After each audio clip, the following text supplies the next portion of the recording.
On n'entend plus de cris dans la salle de sport. Il n'y a plus de pas qui marquent le rythme sur le ring. Dans une modeste maison de Catskill, le silence enveloppe tout. Cus D'Amato y vécut et y mourut. Seul, sans enfant, sans famille, sans fortune.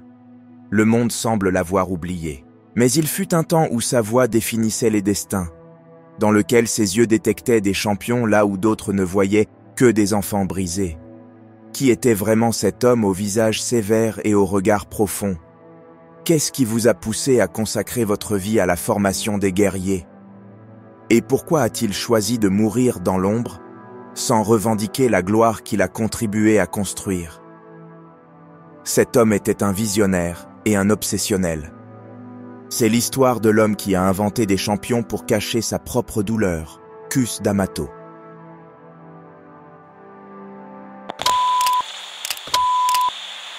Constantine Cus D'Amato est né le 17 janvier 1908 dans le Bronx, à New York.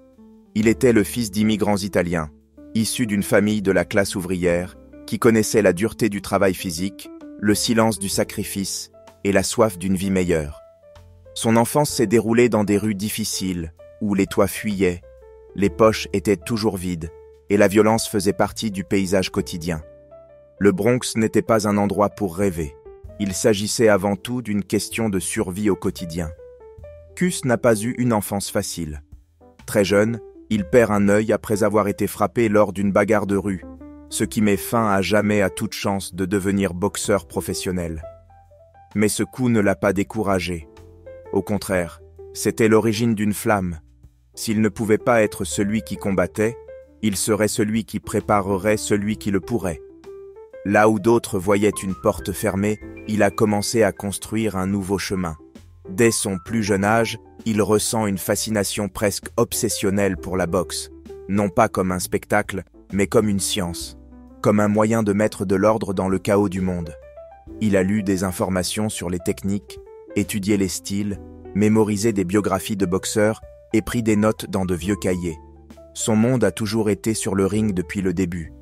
À l'âge de 22 ans, avec Jack Barrow, il ouvre l'Empire Sporting Club, une salle de sport dans le Bronx.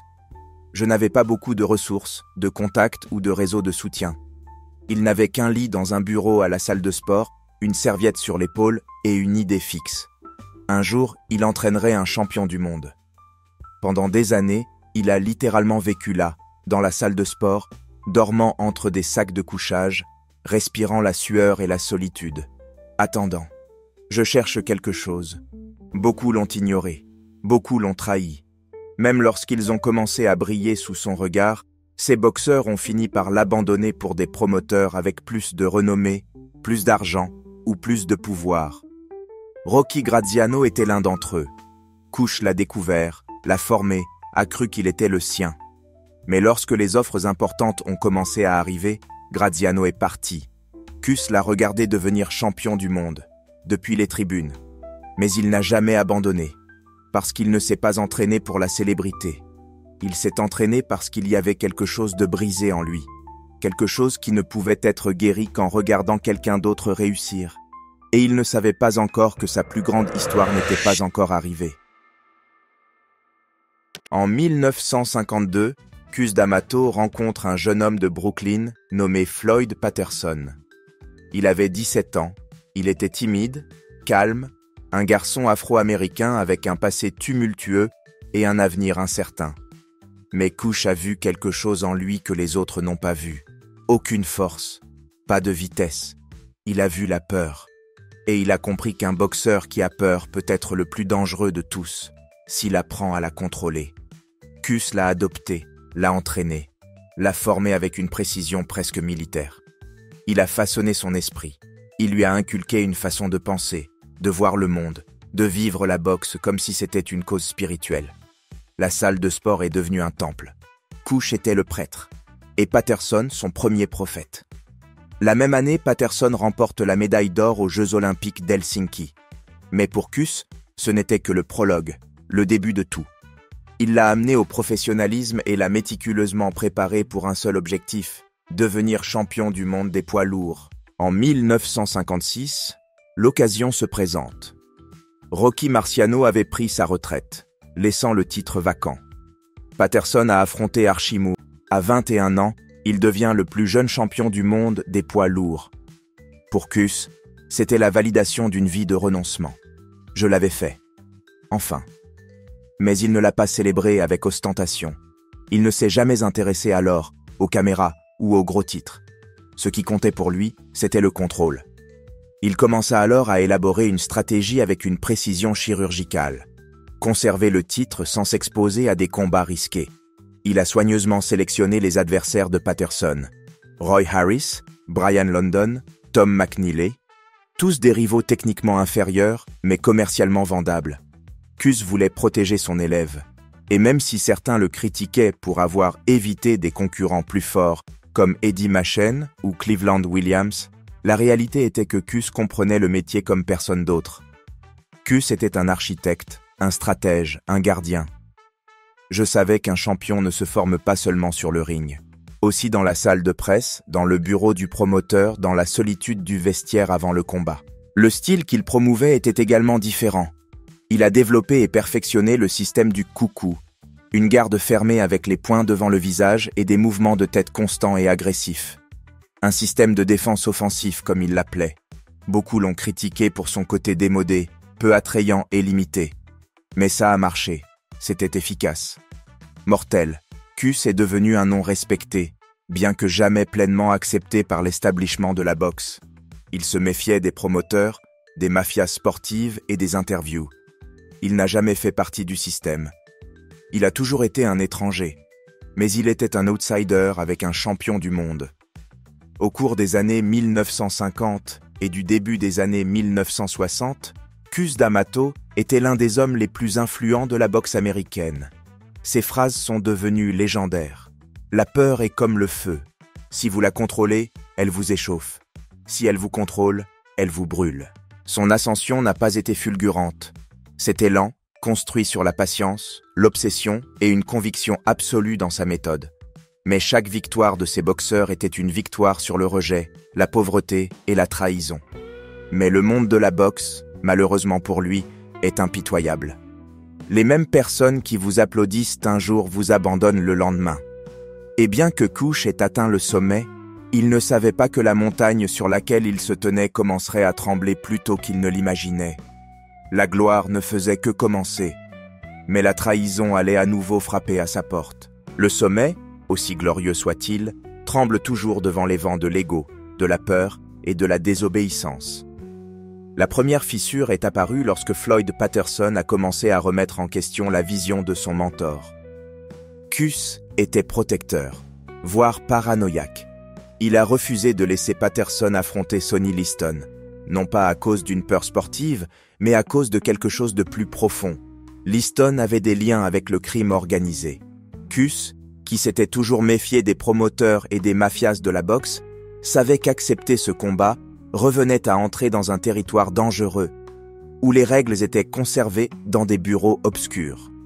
Mais Patterson était déjà son propre maître.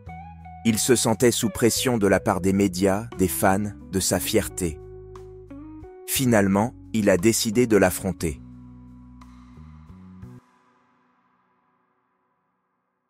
Septembre 1962, Chicago. Premier tour. Liston a mis Patterson KO avec une froideur brutale. Tout s'est terminé en quelques secondes. Juillet 1963, Las Vegas. Le deuxième tour n'était même pas nécessaire. Un autre KO au premier tour. Le champion que Cus avait patiemment forgé avait été détruit 2 fois par le même homme. Et le pire n'était pas la défaite elle-même, mais ce qu'elle symbolisait, la fin du lien entre maître et disciple. Patterson et D'Amato se sont séparés. L'élève s'est éloigné. L'entraîneur était resté seul à nouveau. Cus avait perdu plus qu'un simple titre mondial. Il avait perdu sa création, à son fils adoptif sur le ring. Et avec cette perte, sa lente descente vers l'oubli a commencé. Les médias n'en parlent plus comme avant. Les promoteurs ne le recherchaient pas. Il n'avait plus de champion en devenir, plus de contrats lucratifs, ni même de respect. C'était un homme âgé, têtu et solitaire. Il vivait de ses souvenirs, de phrases griffonnées dans de vieux carnets et d'enregistrements de combats que personne ne voyait plus. Il lui restait encore une dernière chance de gloire. Il a entraîné José Torres, un jeune portoricain qui, sous sa tutelle, est devenu champion du monde des poids mi-lourds. Mais lorsque Torres a pris sa retraite, le cycle s'est à nouveau refermé. À ce moment-là, Cus souffrait déjà de problèmes respiratoires. Ses poumons étaient affaiblis. Sa santé, érodée par des années de stress et d'isolement. J'ai vécu à Catskill, dans l'État de New York, dans une petite maison avec une modeste salle de sport attenante. Là, il passait ses journées, presque anonymement, à former des adolescents, à leur apprendre à bouger, à respirer, à penser. Comme s'il croyait encore que le prochain champion n'était pas encore arrivé. Et c'est arrivé. Seulement, personne ne l'avait imaginé. Dans l'un de ses programmes de formation pour jeunes en difficulté, Cus a rencontré un garçon de 13 ans en surpoids avec un regard vide et une rage qui suintait de ses pores. Son nom était Mike Tyson. Il venait d'une maison de correction, sans père, sans direction, sans amour. Cus le regarda. Il l'a étudié. Et il le savait. Il savait que ce n'était pas encore fini. Cus D'Amato n'a jamais officiellement pris sa retraite. Il n'a jamais annoncé son départ de la boxe. Il n'a jamais raccroché ses gants car, en réalité, il ne les a jamais portés. Il était un entraîneur, un penseur, un philosophe du combat, et même si son époque au sommet était derrière lui, son feu intérieur brûlait toujours. Mike Tyson était son dernier pari. Il l'a adopté légalement après la mort de sa mère. Il était son tuteur, sa figure paternelle, sa boussole. Tyson le respectait, lui obéissait, l'adorait. Parce que pour la première fois, quelqu'un lui parlait non seulement de coups, mais de discipline. Cus lui a appris à être fort. Il lui a appris à avoir confiance en lui-même. Avec Tyson, Cus a été ressuscité. Il a perfectionné le système Picaboo pour obtenir un corps plus lourd et plus explosif. Il a utilisé tout ce qu'il avait appris au fil des décennies pour transformer ce garçon sauvage en une machine de destruction contrôlée. Mais il n'a pas eu le temps de voir le résultat. Cus D'Amato est décédé le 4 novembre 1985, à l'âge de 77 ans, avant que Tyson ne devienne le plus jeune champion du monde des poids lourds de l'histoire. Il est mort sans fortune, sans trophée, sans renommée massive. Il vivait modestement. Leur revenu était minime. Il n'a jamais vendu son âme à l'entreprise. Il n'a jamais eu de famille traditionnelle. Il n'a jamais cherché la reconnaissance. Tyson, des années plus tard, a avoué dans un documentaire, les larmes aux yeux. Cus était le seul à croire en moi. Il m'a tout donné. Je lui dois ce que je suis. Et cette phrase, plus que n'importe quel titre, résume ce qu'était D'Amato après la boxe. Un père pour les orphelins de l'esprit, un mentor dans un monde où personne n'enseigne plus. Dans sa vieillesse, Cus n'avait aucune richesse. Mais il avait quelque chose que beaucoup de champions n'ont jamais atteint, le respect de ceux qu'il a sauvés. Cus D'Amato n'est plus en vie aujourd'hui. Il est décédé en 1985, mais son ombre continue de marcher dans les gymnases du monde entier, parmi les sacs lourds suspendus au plafond et les garçons qui apprennent à respirer entre les cordes. Il n'a pas de tombe décorée de fleurs fraîches tous les jours. Il n'y a pas de millions de fans allumant des bougies ou de documentaires diffusés à l'échelle nationale à chaque anniversaire. Mais il n'a pas été oublié non plus. Pas tout à fait.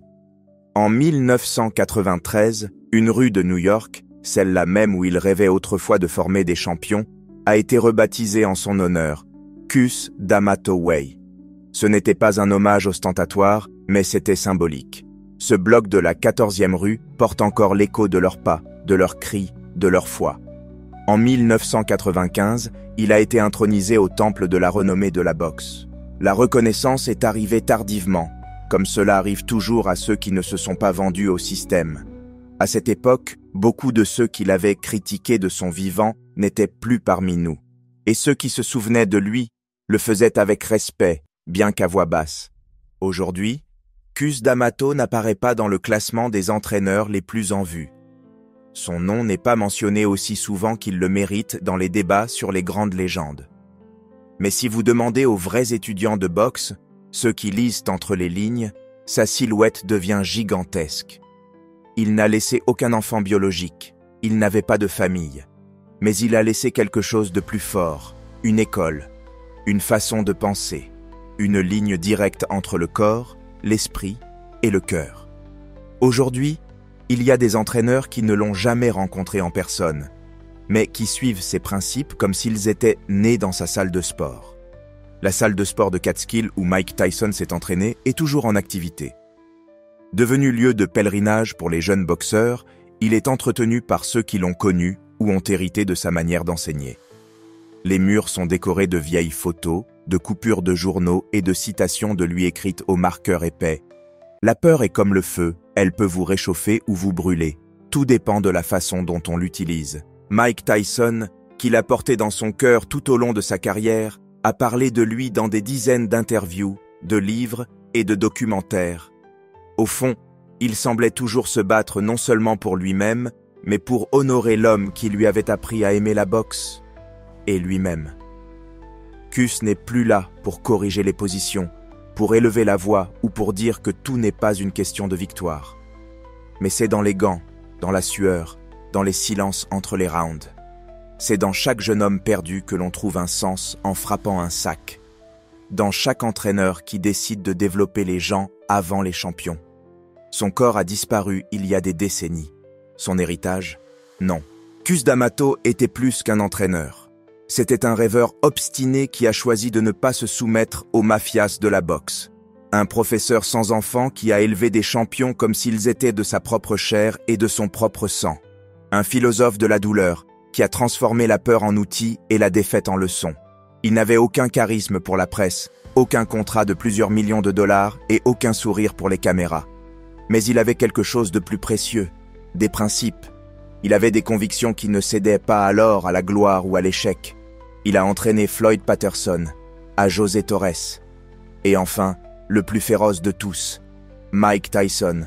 Il leur a enseigné à tous la même chose, que le combat le plus dur n'est pas contre un autre homme, mais contre soi-même. Il a perdu ses élèves les plus précieux. Il a été trahi, ignoré, rejeté. Mais il n'a jamais abandonné. Il ne s'est jamais tu. Il n'a jamais cessé de croire que la boxe pouvait sauver des vies, parce que, pour lui, il ne s'agissait pas de titre, de ceinture ou de chaos. Il s'agissait de rédemption. Il n'entraîne plus de champions. Il ne reste plus dans les recoins du ring. Mais il continue de vivre dans chaque jeune qui décide de se battre, quand personne d'autre ne croit en lui.